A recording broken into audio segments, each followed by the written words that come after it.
قيوم سبحان بسم الله الرحمن الرحيم اللهم صل وسلم وبارك وأكرم وأنعم على حبيبنا وسيدنا محمد وعلى آله وصحبه وسلم. L'histoire d'aujourd'hui, c'est dommage, il n'y a pas avec vous Ryan du groupe des ados, parce qu'on va parler de sa terre, on va parler de son pays, du Mali. On va parler un peu du Mali. Bismillahirrahmanirrahim. Alors, Madjah, il voulait qu'on parle de l'Algérie avec l'émir Abdelkader.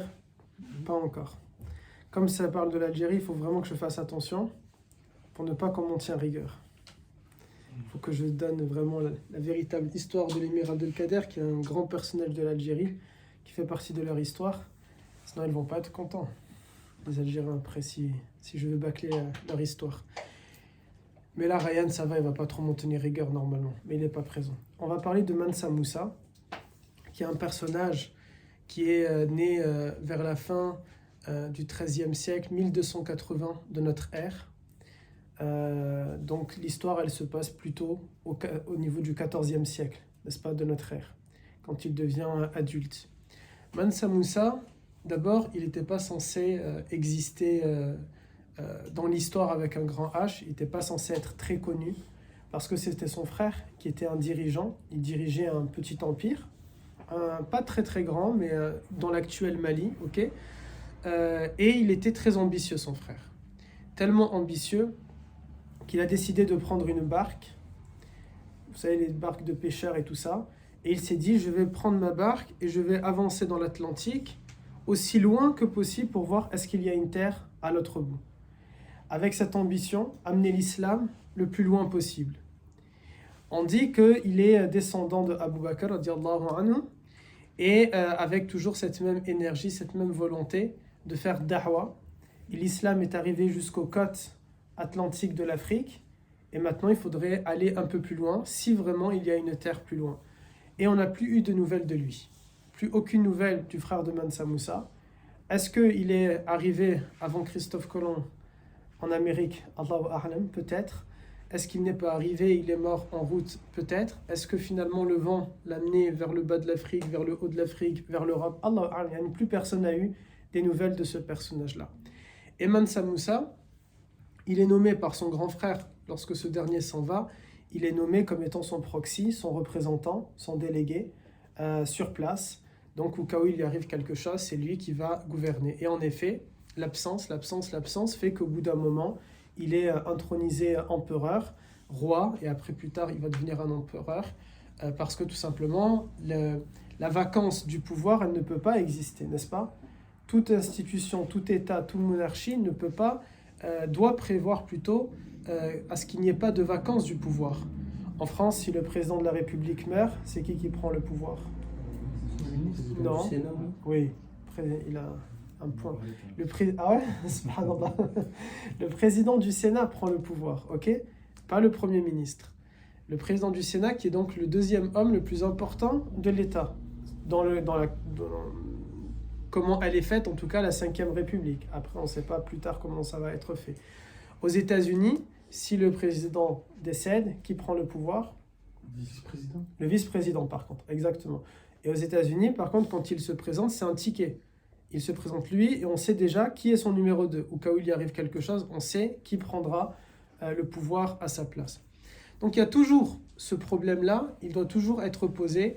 Et Mansa Moussa, il est donc nommé par son frère pour ne pas qu'il y ait de vacance du pouvoir. Parce que s'il y a une vacance du pouvoir, ça veut dire quoi? C'est la rébellion, c'est les coups d'État, c'est peut-être les cousins, etc. qui vont prendre le pouvoir. Il faut directement qu'il y ait un chef. Et vous savez d'ailleurs qu'en France, dès qu'un roi meurt, qu'est-ce qu'on disait? On se tourne vers le lit du roi et on dit le roi est mort. Et directement on se tourne et il y a le prince héritier qui est... C'est-à-dire, imaginez, en face de moi, là où il y a Brahim, c'est le roi qui est dans son lit, ok? Derrière moi, il y a le prince héritier.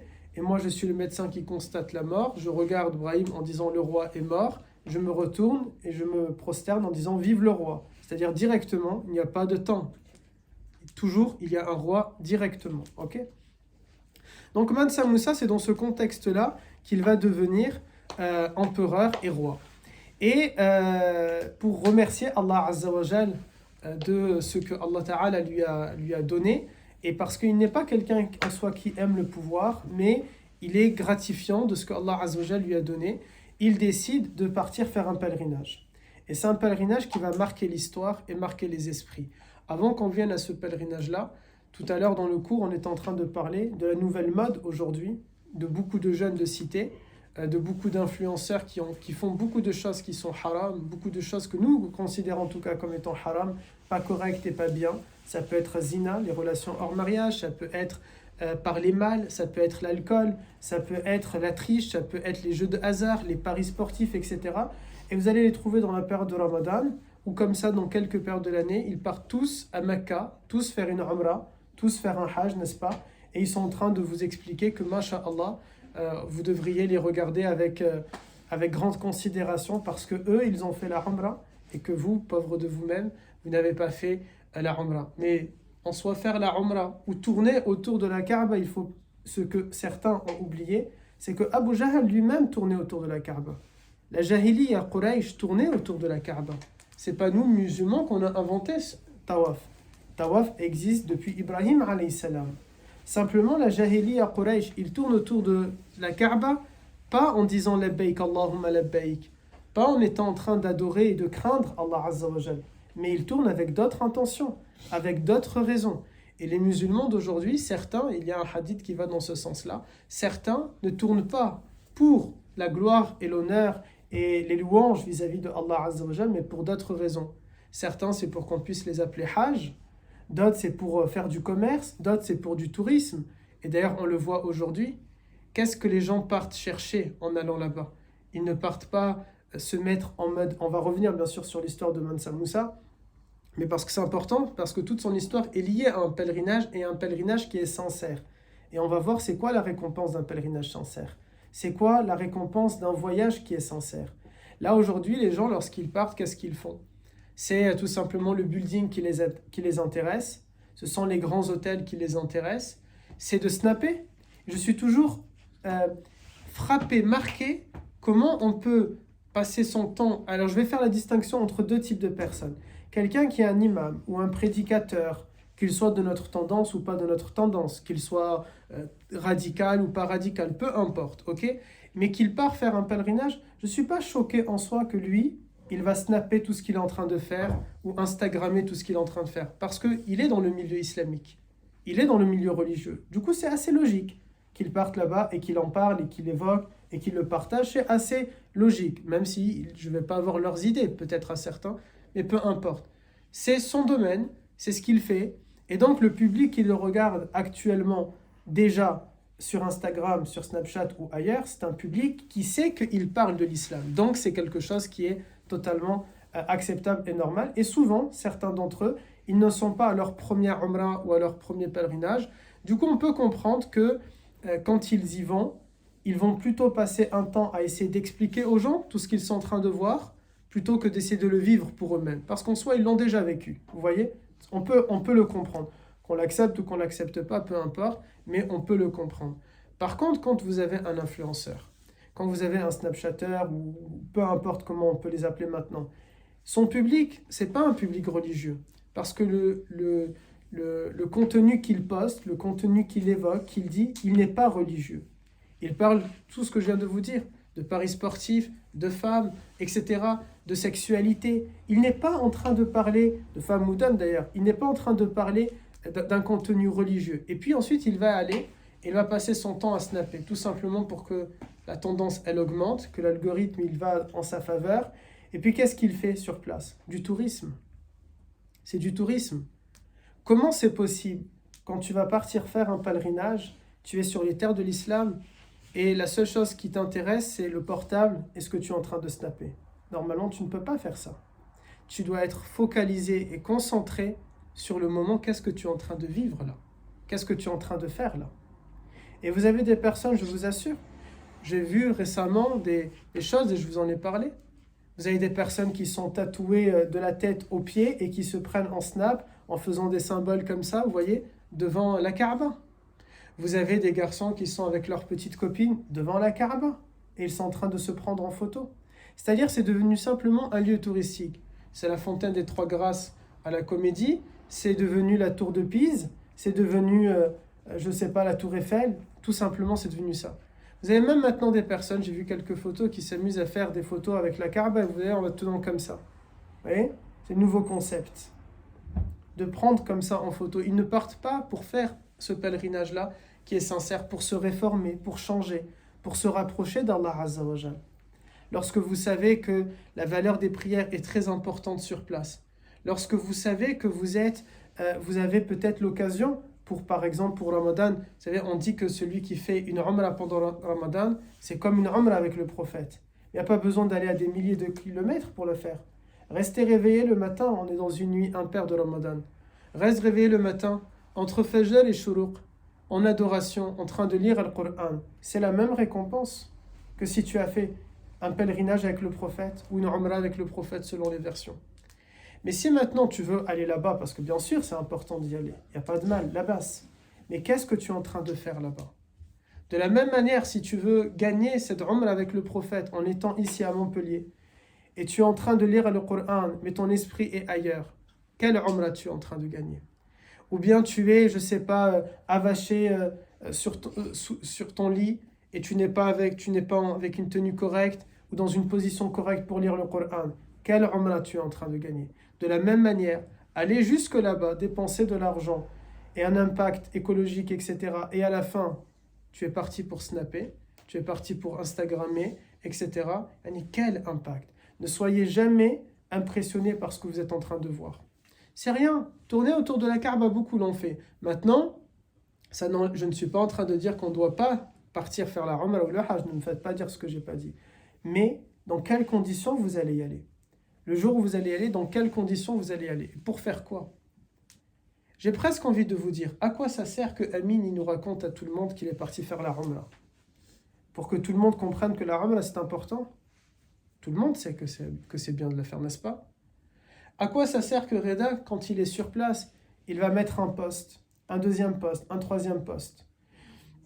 Si Ibrahim il va, si Amin il va, si Ayoub ils partent faire le Hajj ou la Umrah, ils sont censés de l'instant où ils mettent leurs pieds dans cette terre bénie-là, jusqu'au moment où ils vont monter dans l'avion, ils sont censés être uniquement dans des adorations, encore plus que quand ils sont à Montpellier. Et ne perdre aucun temps à faire autre chose. Aucun temps à faire autre chose. C'est assez particulier. Il y a des gens maintenant, ils snapent devant la tombe du prophète alayhi salatu salam. Là, c'est le moment, sachant que l'armée saoudienne, elle ne te laisse pas rester une demi-heure devant. Si encore tu peux rester tout le temps que tu veux et que tu désires, ça va. On peut dire, bon, il a fait sa petite photo et après il est resté, il a fait salah al-nabi, là-bas. Mais non, le flux, il est constant, spécialement quand c'est Ramadan, spécialement quand c'est la période du pèlerinage. Le flux, il est constant. Tu ne peux pas rester. Il y a des millions de gens. Personne ne peut rester comme ça. Imaginez sinon. Personne ne peut profiter. Et donc, où est l'importance d'avoir ce téléphone-là avec toi? Il n'y a aucune importance à l'avoir. Si ce n'est, et on peut se poser du coup cette question-là, si ce n'est pour s'y croire, si ce n'est pour une autre raison. Le premier hadith de Sahih al-Bukhari, qu'est-ce qu'il nous raconte? Qu'est-ce qu'il nous dit? Celui qui va faire la hijra, au moment où il y avait la période de l'hégire, où les musulmans doivent quitter Mecca pour aller à Médine, le prophète enseigne alayhi salam aux compagnons, celui qui va faire la hijra pour Dieu et son prophète, alors la récompense, elle est auprès de Dieu et de son prophète. Mais celui qui le fait pour une femme, c'est-à-dire dans le sens, c'est pas que la femme est inférieure ou quoi que ce soit, mais dans le sens que souvent l'homme il est attiré par le sexe, l'homme de manière générale, et du coup il dit ici la femme, mais on peut le voir dans l'autre sens, l'homme pour la femme, bien celui qui va faire la hijra pour une femme, c'est-à-dire pour un plaisir mondain, pour un plaisir de lui-même, sa récompense elle est auprès de son plaisir-là. Et ce qui est malheureux, c'est de savoir qu'il y a aujourd'hui probablement énormément de gens, des milliers de gens, qui partent faire un pèlerinage ou une umrah, et leur récompense, elle est juste dans le tourisme. C'est juste touristique au final.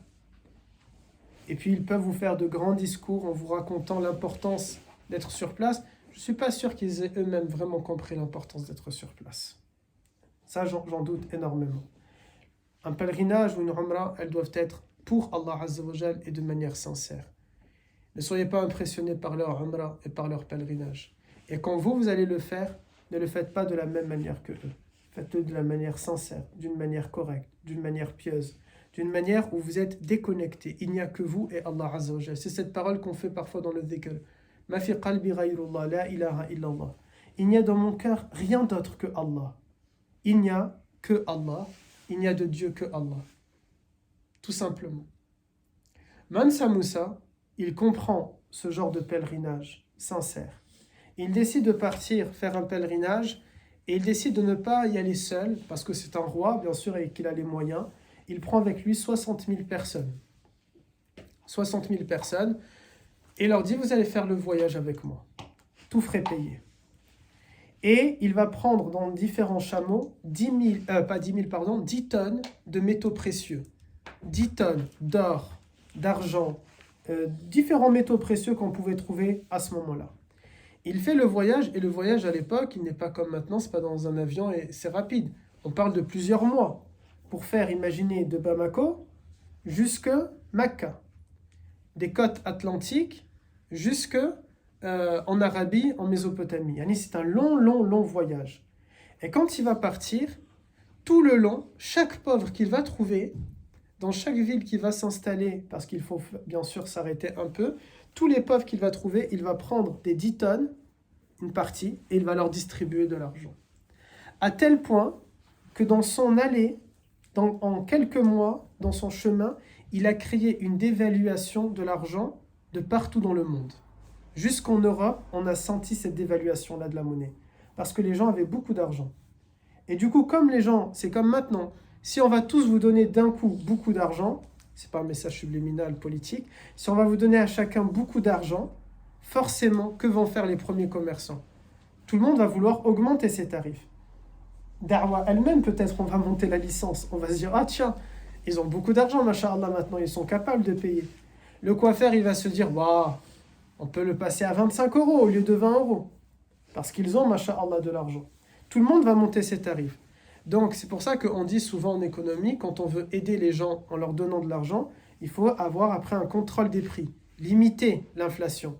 Parce que sinon, tout le monde va vouloir augmenter ses prix et du coup, ça ne sert plus à rien. Vous voyez, tu as 10 € et tes frais sont de 5 €, il te reste 5 €. Ok, c'est exactement pareil. Si tu avais 100 € et que tes frais sont de 50 € ou un truc comme ça, il faut que ce soit une grandeur à peu près proportionnelle. Plutôt, il ne faut pas que ce soit proportionnel, l'inflation par rapport à ce qu'on t'a donné. Mansa Moussa, lui, il ne se rend pas compte de ça. Tout simplement, on est dans une époque où il n'y a pas tous ces termes économiques. Il ne se rend pas compte, lui, il donne fisabilillah, l'argent, aux différents pauvres qu'il va rencontrer sur son trajet. Et ça a créé, ça a laissé personne indifférent. Tout le monde a commencé à parler de ça. Tout le monde a vu l'inflation, tout le monde a vu la dévaluation, tout le monde a commencé à essayer de comprendre d'où ça vient, pourquoi. Et tout le monde a entendu parler d'un convoi, c'est la première fois dans l'histoire musulmane, avec un grand H, qu'il y a 60 000 personnes ensemble, un groupe, qui part. On a la bar'at si un jour on veut faire une umrah. D'un coup, qui partent faire ce pèlerinage-là ensemble. Et donc ça a attiré les musulmans de partout. Tout le monde avait envie à ce moment-là d'aller aussi faire son pèlerinage, pour voir qui est cet homme-là, qui est Mansa Moussa, qui est en train de distribuer de l'argent. Forcément, déjà, ça a attiré beaucoup de pauvres. Ça a attiré aussi les savants, les théologiens, des médecins, des gens, des universitaires qui avaient besoin de fonds pour leurs recherches, parce que ainsi étaient les musulmans. Des personnes scientifiques, qui avaient des universités, qui essayaient de pousser des différentes recherches. Et donc là, on a un roi qui distribue de l'argent. Bismillah, on n'est pas pauvre, mais on veut, comme maintenant, tout simplement ceux qui font un doctorat, c'est Ayoub qui veut faire un doctorat, Inch'Allah. Quand on veut faire un doctorat, on est financé. On a son étude, elle va être financée, n'est-ce pas, de manière à pouvoir pousser ces différentes recherches. Donc tout le monde part pour regarder, pour obtenir de l'aide de la part de Mansa Moussa. Et il va arriver à Mecca, il va faire son pèlerinage, et les gens, quand ils vont le voir, ils vont être impressionnés par sa foi, par sa piété. Ce n'est pas un roi maintenant qui est sur place. Et c'est là aussi où on touche à quelque chose d'important, mes garçons. Quand vous partez faire un pèlerinage, quand vous allez faire une umrah, quel est le concept de porter le même vêtement pour nous les garçons? Tout le monde est pareil, que ce soit Erdogan ou Mohammed VI. Tout le monde a le même habit. Même le roi d'Arabie Saoudite qui est chez lui sur place, il porte le même habit que toi et moi. Tu ne sais même pas que c'est un roi. Tu peux le repérer, pourquoi? Parce que tu vois qu'il y a beaucoup d'hommes tout autour de lui avec une oreillette. Mais même les bodyguards, ils vont avoir la même tenue. Sauf ceux qui ne sont pas en pèlerinage. Vous voyez? Ceux qui ne sont pas en train de faire le pèlerinage.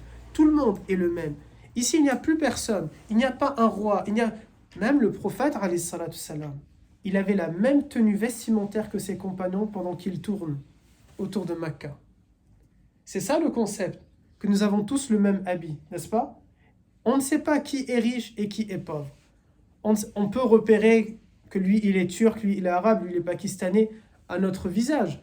Anas, il n'y a pas de doute, on va savoir qu'il est turc. Mais sinon, on ne peut pas savoir qui est cette personne-là. Est-ce qu'elle est riche? Est-ce qu'elle est pauvre? D'où elle vient? Qui est-elle? Est-ce qu'elle compte? Est-ce qu'elle ne compte pas? Mais le bémol que nous avons là maintenant, aujourd'hui, il est où? Il est que l'influenceur, lui, il a besoin qu'on se rappelle qu'il est influenceur. Le problème qu'on a maintenant, c'est que celui qui a sa communauté Instagram, il a besoin qu'on se rappelle de sa communauté Instagram. Et donc, pendant qu'il fait tawaf, il a besoin de montrer à tout le monde sa communauté en live, qui est en train de le suivre. Pourtant, c'est pas ça le but, et c'est pas ça le concept. Le concept, c'est quand tu fais ton pèlerinage, personne ne sait qui tu es. À la fin, que tu t'appelles Erdogan, Mohamed VI, ou peu importe, on te rase la tête. Bon, ne vous inquiétez pas pour ceux qui ont des belles coupes, on peut aussi vous couper un tout petit peu de cheveux. Anas, il dit ça, tu en auras plus, mon grand. Tu en auras plus d'ici là. Ou alors, pars vite maintenant. Pars vite maintenant, comme ça, il te reste encore des cheveux. Sinon, mon grand, normalement, c'est fini. Le but, normalement, c'est qu'on ne sait pas qui tu es. Or, le bémol que nous avons avec ces gens-là, c'est qu'ils partent et ils veulent absolument qu'on sache qui ils sont. Ils ne veulent pas laisser leur casquette de côté. Comment y en est-ce possible?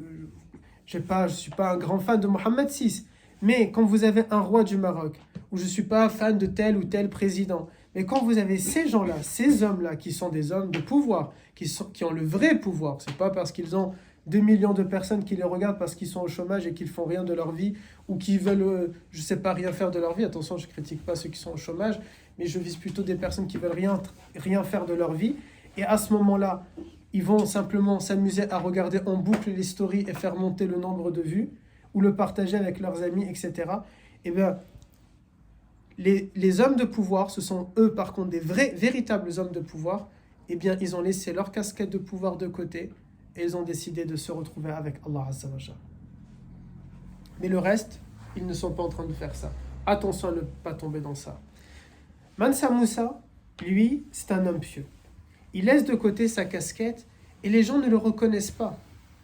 On ne sait pas qui est-il. Alors les gens se posent des questions. Où est le roi? Où est Mansa Moussa? Et en préparant le cours, ça m'a rappelé Omar ibn al-Khattab. Lorsque Omar ibn al-Khattab, il va quitter Mecca pour venir à Jérusalem, pour que Jérusalem rentre dans le giron de l'islam, le patriarche orthodoxe de Jérusalem avait dit au compagnon Khalid ibn al-Walid, « Je ne te donne pas les clés de Jérusalem, je les donne que à votre leader, que à votre chef. Uniquement à lui, je vais lui donner les clés. » Et à ce moment-là, qu'est-ce qui va se passer? Omar ibn al-Khattab,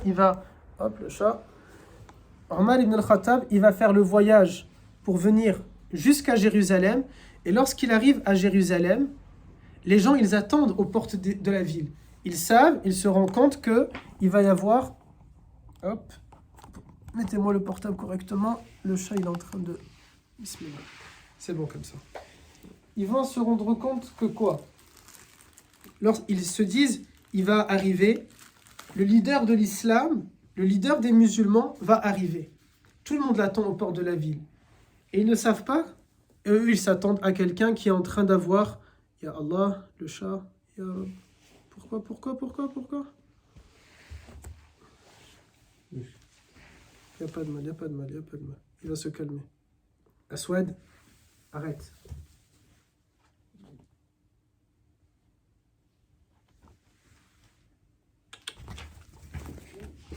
Maman me renverser le café. Je vais finir par faire un mème là, avec ça. C'est la gloire, c'est ça?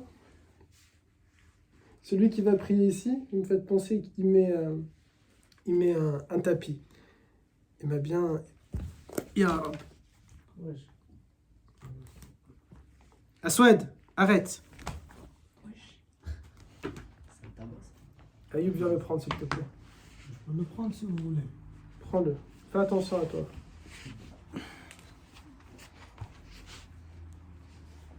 À toi, il t'attaque pas, hein? Ah, il a fait ce gars, hein. Mais moi, je vois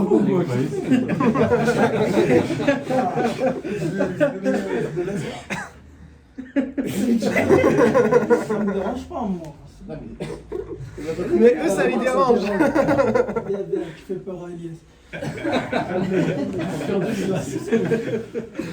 Il m'a laissé la marque, hein? Bon, je veux en faire rire certains, peut-être. C'est comme ça qu'on va savoir si les gens ils vont regarder notre vidéo ou pas. Oustad, il va devenir célèbre grâce à mon chat. Alors, où est-ce qu'on en est? Il m'a fait mal, Wallah, il m'a fait mal. Ouais, ils attendaient Ils attendent Omar ibn Khattab. Ils s'attendent à quelqu'un avec une couronne, avec... Par contre, je suis en train de me dire, quand vous-même vous regarderez le camp, vous allez vous rappeler de ce jour-là. Ce jour-là où Oustad est resté très calme alors qu'il avait très mal. Alhamdulillah. Attention à toi, Youssef. Hein. Ne bouge pas trop. Ne bouge pas trop. changer l'ambiance. Alors, du coup, ils s'attendent à quelqu'un avec une couronne, avec de grands habits, avec de beaux habits. Mais ils vont trouver quelqu'un qui est en train de tirer un âne ou un cheval selon des récits. Et c'était Omar ibn al-Khattab.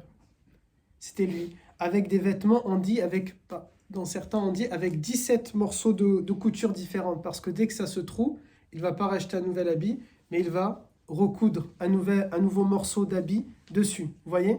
Un nouveau morceau de tissu dessus. Les gens, ils sont impressionnés, ils sont choqués. C'est lui le leader des musulmans, c'est lui le leader de l'islam. Parce que c'était quelqu'un de normal. Mansa Moussa, c'était exactement pareil. C'est quelqu'un à ce moment-là de normal. Ne bougez pas trop comme ça, il ne vous attaque pas.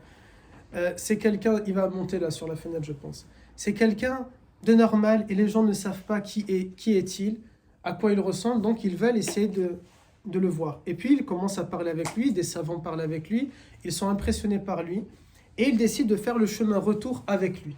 Et ils vont faire le chemin retour avec lui, ils vont rester avec lui, ils vont s'installer dans sa ville. Et c'est grâce à ça qu'il va faire du Mali une grande puissance de l'islam, un grand empire musulman, de Bamako, de Gao, de Tombouctou. Il va construire une grande architecture, comme il va financer des architectes, ils vont même inventer un nouveau style architectural qu'on va appeler le style soudanais, c'est-à-dire par exemple des mosquées qui sont faites en terre, où on a des traces jusqu'à maintenant pour certaines. On a des traces jusqu'à maintenant de ce genre de mosquée-là ou de ce style d'architecture-là. Parce que c'est ça la baraka. Lorsque tu vas partir pour faire un pèlerinage sincère, Allah Azza wa Jal, il va te faciliter. Et surtout, vous savez, Mecca, c'est le symbole du pèlerinage, n'est-ce pas? Puisque c'est là-bas qu'on fait notre pèlerinage. Les Arabes, lorsqu'ils ont été réticents à embrasser l'islam, certains d'entre eux, ils ont été réticents. Pourquoi? Pas parce qu'ils n'étaient pas convaincus par Allah Azza wa Jal et par le prophète. Ils ont vu des miracles devant leurs yeux. Mais ils ont craint de perdre un business. Parce que jusqu'à maintenant, le commerce des idoles, le pèlerinage des idoles, 360 idoles, permettait à beaucoup de monde de l'Arabie de venir, de consommer sur place, de dormir sur place, de boire sur place. Ça rapportait pas mal d'argent. Et ils avaient peur, si maintenant il n'y a qu'un seul Dieu, et c'est que pendant 10 jours qu'il y a un pèlerinage pendant toute l'année, on va perdre des biens financiers. Enfin, Allah Azza wa Jal révèle, ne vous inquiétez pas pour ça, Dieu va vous donner une autre subsistance. Et nous savons que dans cette région-là de l'Arabie, en Mésopotamie, qu'est-ce qu'il y a? Du gaz, du pétrole, énormément de richesses. Il ne manque pas de richesses. Mansa Moussa, la même chose s'est réalisée 14 siècles plus tard.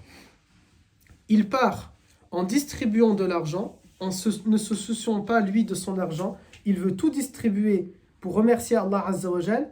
Et Allah Ta'ala, donc c'est comme s'il va redémarrer de zéro maintenant. Il n'a pas de richesse. Avec 10 tonnes de métaux précieux, il distribue tout. Eh bien, lorsqu'il distribue tout, Allah Azza wa Jal va le récompenser. Comment? Allah Ta'ala va faire que dans sa région, dans cette région-là, d'autres ressources vont pousser, d'autres ressources vont apparaître.